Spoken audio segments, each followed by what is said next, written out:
The mist clung to the tombstones like ghostly fingers as William Thatcher leaned on his shovel, watching the shadowy figure hunched over the freshly filled grave. 30 years as Blackmoor Cemetery's gravedigger had taught him to recognize a thief when he saw one. The man's hands worked frantically, digging through the loose soil where Lady Pembrooke had been laid to rest just hours before, her diamond necklace accompanying her to eternity. William stepped forward, his footsteps deliberately heavy on the damp earth. What happened next would haunt these grounds forever. Don't forget to subscribe so you don't miss what William discovers when he confronts the grave robber.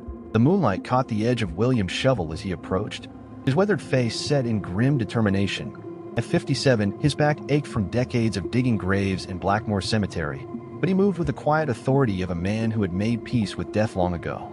The cemetery was his domain, the dead his silent companions. William had not always been a gravedigger. Once, he'd been a promising young soldier, until the Battle of Waterloo left him with a pronounced limp and nightmares that still woke him screaming. The living had no place for broken men, but the dead asked no questions. They didn't stare at his scarred face or mock his halting gait. Here among the tombstones, William had found purpose, dignity, and a strange kind of peace. "Step away from there," William called, his voice cutting through the fog like a knife. The thief jerked upright, dirt spilling from his gloved hands.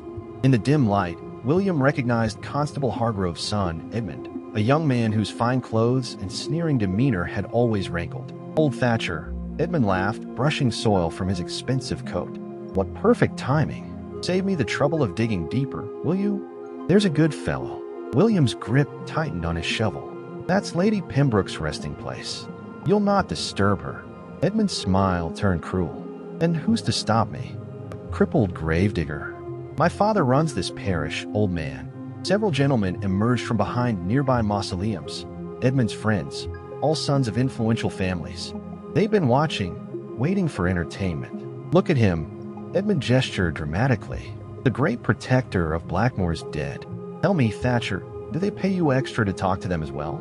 I hear you whispering to the graves at night." The men laughed, their mockery echoing across the silent cemetery. William felt the old shame burning in his chest. The same shame he'd felt when he'd returned from war, broken and unwanted. But something else burned alongside it. Rage at the desecration, at the casual cruelty of these privileged young men who thought nothing of disturbing eternal rest for profit. He stepped forward, raising his shovel. "Put it back," he said quietly.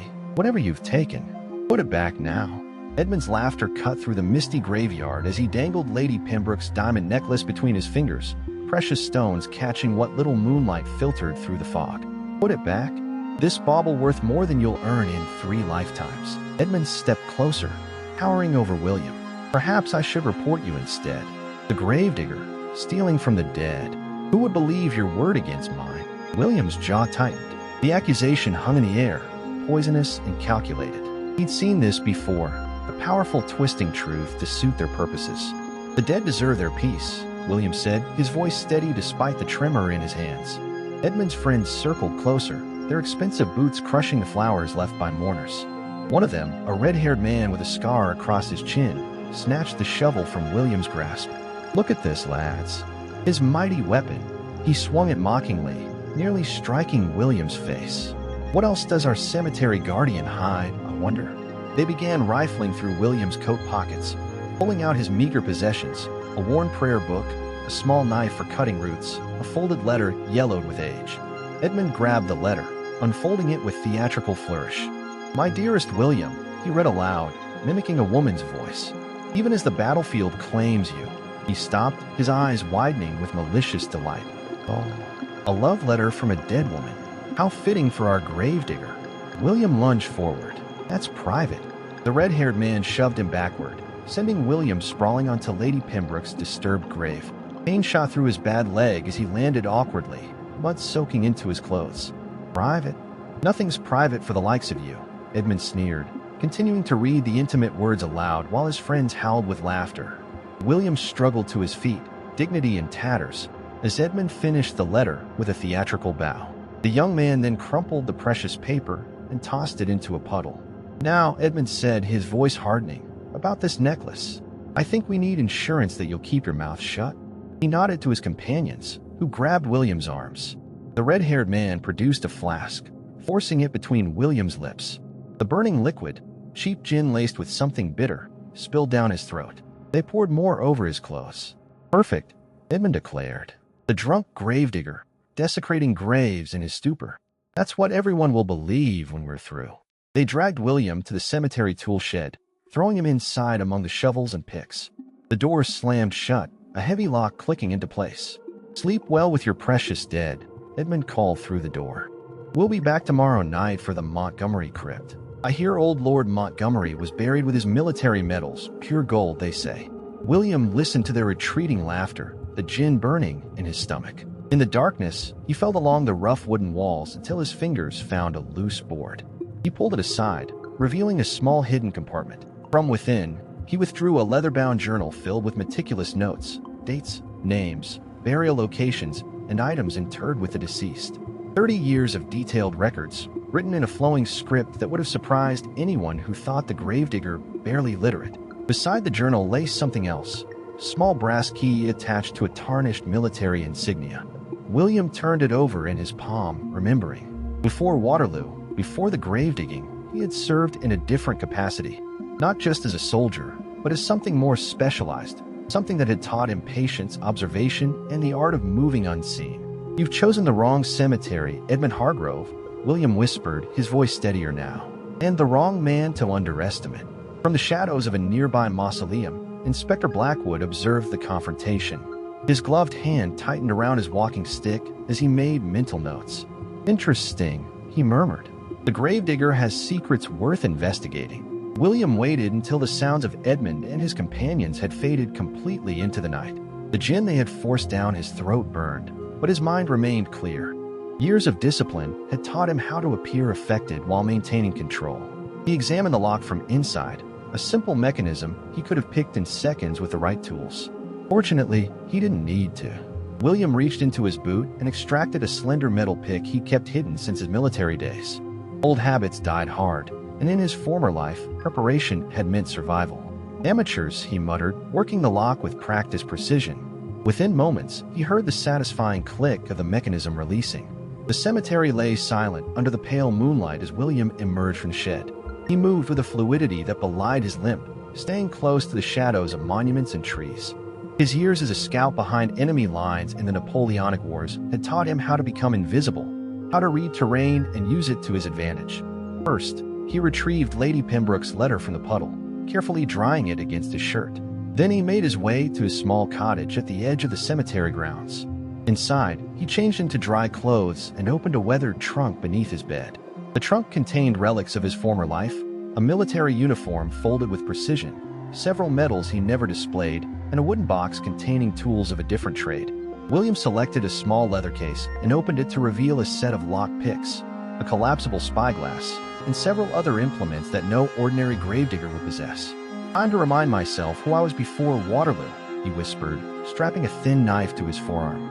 William had once been Lieutenant William Thorne of His Majesty's Intelligence Service, tasked with infiltrating enemy lines and gathering information vital to British interests. The battlefield injury that left him with a permanent limp had ended that career, but not his skills or instincts. He consulted his journal, flipping through pages of meticulous notes. Edmund had mentioned the Montgomery crypt for tomorrow night, but William suspected the young nobleman might have other targets before then. He traced his finger down a list of recent burials, noting those with valuable items mentioned in funeral arrangements. "The Hargrove family," William murmured, finding Edmund's name in his records. New money, desperate for acceptance among the old aristocracy. He continued reading his own notes. Father a merchant who supplied the army during the war. Rumors of profiteering. Son educated at Oxford but expelled for gambling debts. William smiled grimly. Edmund's weakness was already becoming clear. A young man with expensive tastes, a tarnished reputation, and likely significant debts. The kind of man who would risk grave robbing to maintain appearances. With a plan forming, William slipped out into the night. He made his way through the quiet streets of London to a modest townhouse in a respectable neighborhood. He knocked softly at the servants' entrance. An elderly man opened a door, his eyes widening in recognition. "Lieutenant Thorne? It's been years. It's just William now, Jenkins. Is the colonel at home?" Jenkins ushered him inside. "Colonel Pemberton will be most pleased to see you, sir. He's in his study." Colonel James Pemberton, retired from His Majesty's service but still well connected in government circles. looked up from his desk as William entered. His weathered face broke into a smile. "By God, Thorne, the gravedigger himself pays me a visit." He gestured to a chair. "Sit, man, sit." "Brandy?" William accepted the drink but remained standing. "I need information, Colonel, about a family named Hargrove, particularly the son, Edmund." The Colonel's expression turned serious. "Official business?" "Personal," William replied. "But it may become official before long." By the time William left the Colonel's house, he had what he needed. Edmund Hargrove was indeed deeply in debt to several dangerous men. His father had recently cut his allowance, forcing the young man to seek alternative means of income. More importantly, Edmund had been seen in the company of a fence known for dealing in stolen jewelry and precious metals. The following evening, William positioned himself near the Montgomery crypt, hidden among the shadows of a large oak tree.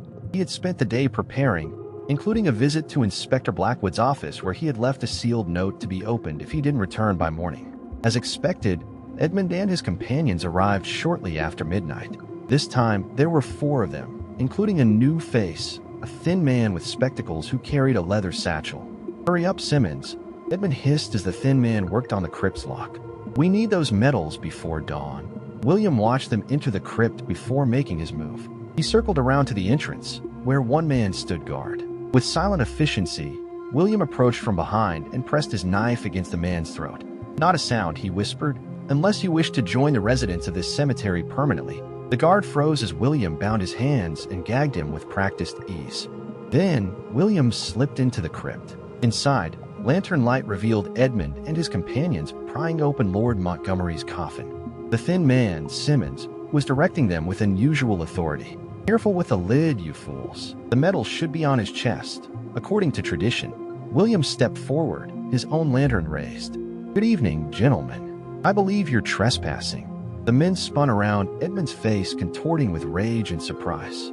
"You? How did you escape your pathetic attempt at imprisonment?" William finished for him. "I've escaped from French military prisons." Your tool shed presented little challenge. Simmons reached inside his coat, but William was faster.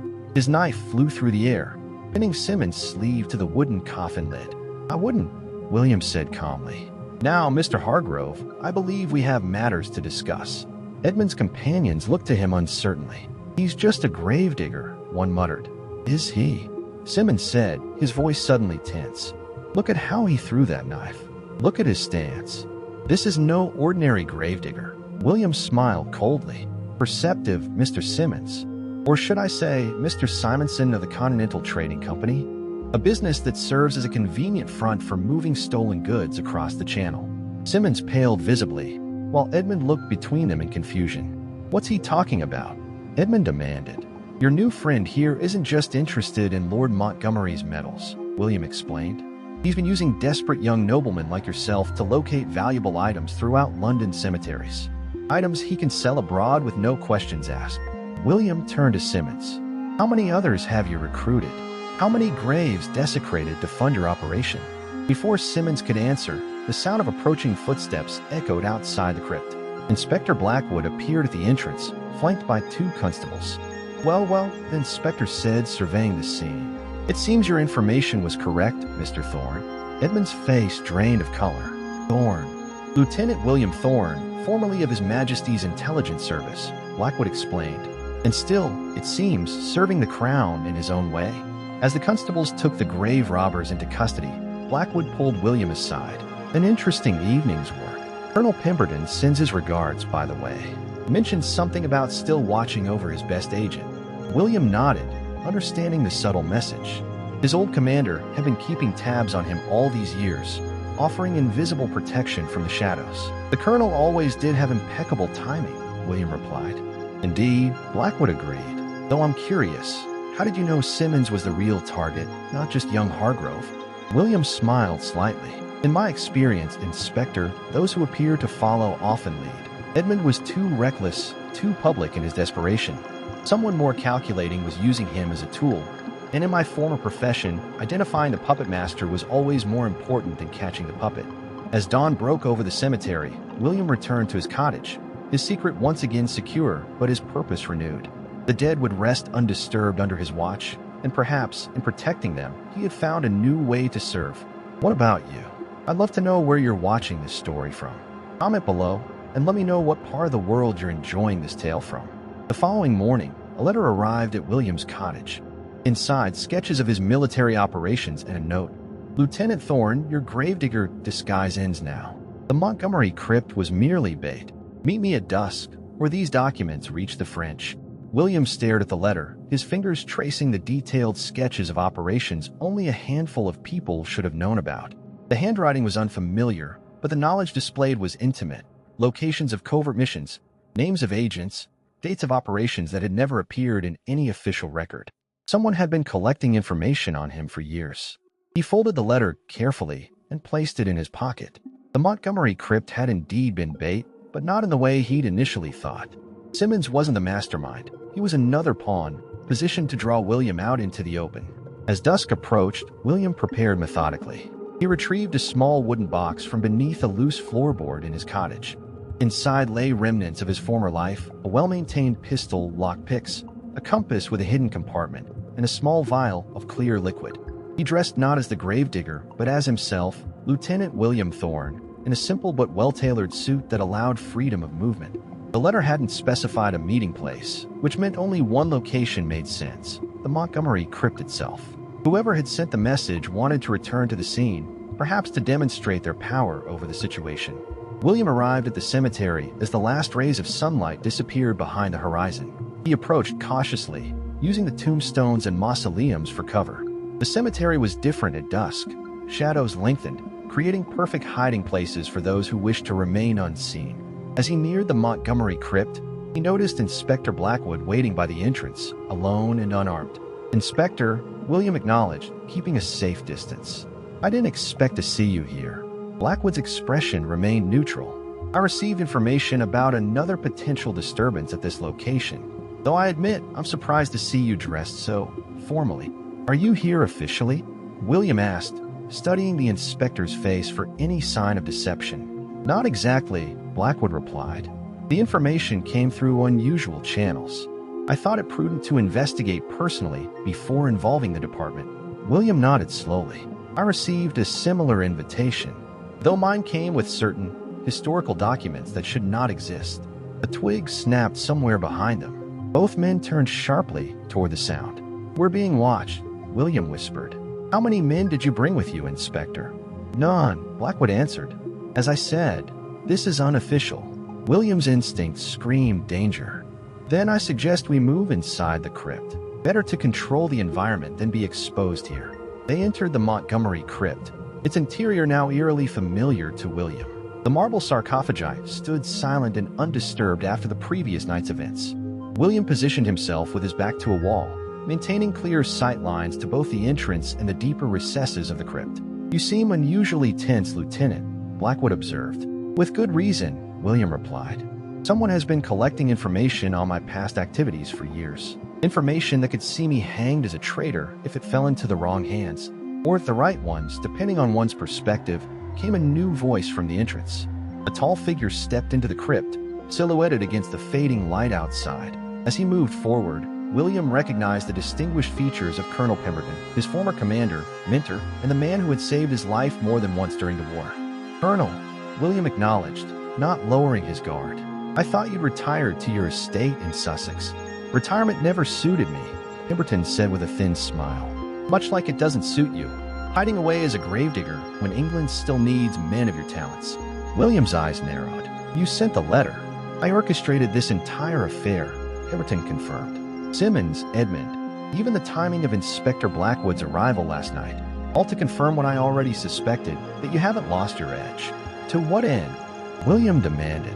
"There's a new threat emerging, William. One that requires your particular skills." Pemberton turned to Blackwood. "The inspector here has been investigating a series of seemingly unrelated crimes across London. Valuable artifacts disappearing, prominent figures dying under mysterious circumstances." Blackwood nodded grimly.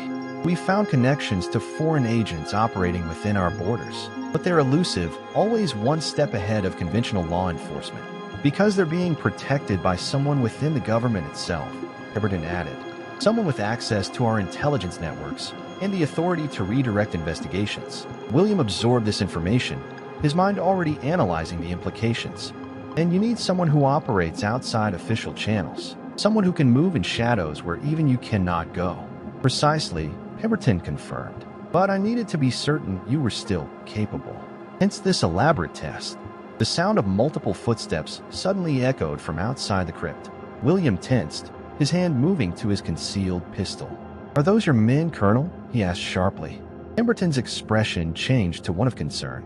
"No, I came alone." 6 armed men appeared at the entrance, their faces obscured by scarves, their weapons trained on the 3 men inside. "Nobody move," ordered their leader, a man with a distinctive scar visible above his scarf. "We're here for the documents and Lieutenant Thorne." William assessed the situation instantly. They were outnumbered and outgunned in an enclosed space with limited exits. The leader's accent was slight but unmistakable French. "It seems your security has been compromised, Colonel," William said calmly. "These men knew exactly when and where to find us." "Indeed," Pemberton replied, his voice tight, "which confirms my suspicions about a traitor in our midst." The leader stepped forward. "Enough talking. The documents, if you please. And then Thorne comes with us." William made a subtle gesture to Blackwood, who gave an almost imperceptible nod in return. They had seconds to decide on a course of action. "The documents are here," William said, slowly reaching into his jacket. Instead of papers, he withdrew a small metal object and threw it to the ground. It exploded in a blinding flash of light and thick smoke. In the ensuing chaos, William moved with practiced precision. He disarmed the nearest assailant and used him as a shield against the others. Blackwood had drawn his own concealed weapon and was engaged with 2 of the attackers.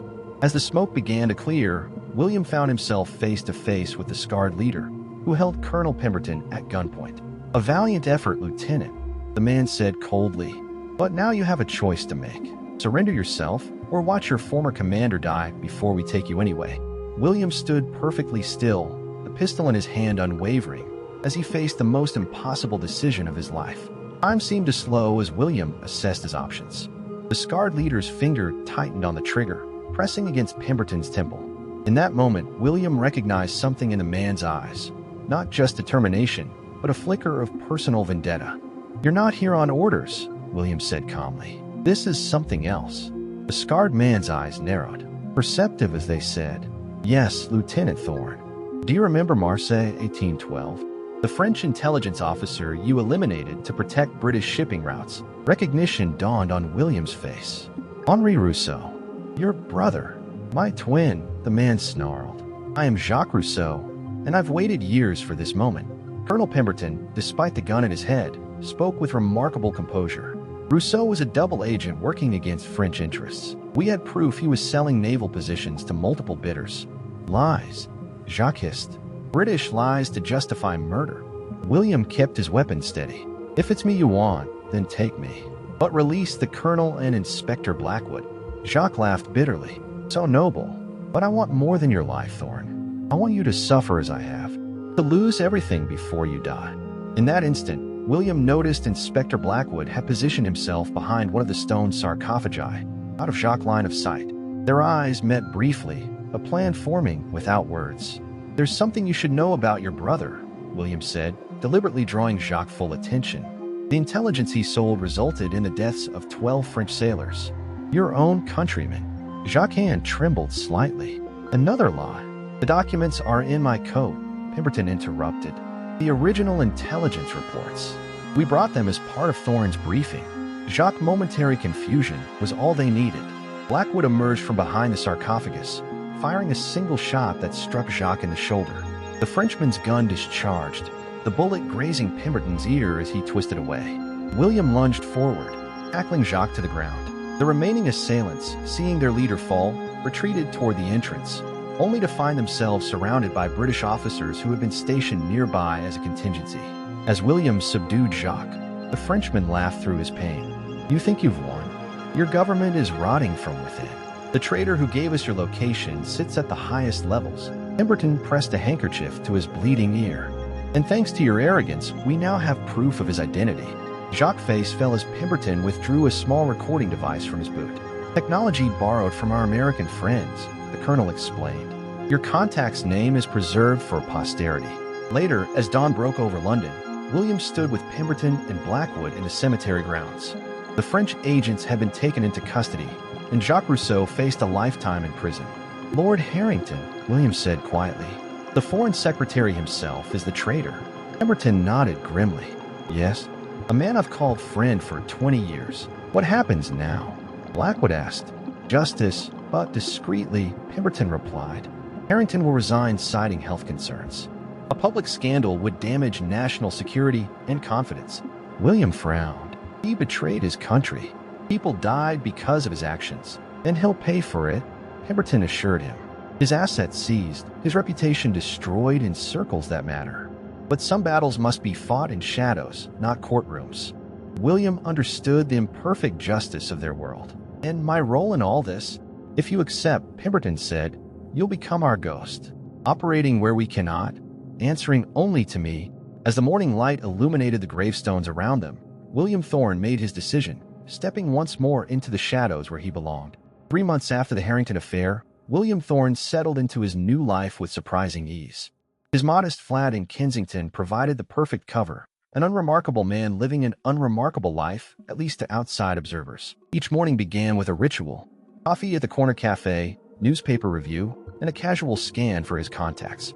Today, he spotted Blackwood pretending to read near the window, their weekly exchange imminent. "Beautiful day," Blackwood murmured as they passed, slipping a small envelope into William's newspaper. "Indeed it is," William replied, feeling the weight of normalcy like a comfortable coat. His official position, special consultant to an obscure government office, required minimal appearances but provided perfect cover for his actual work.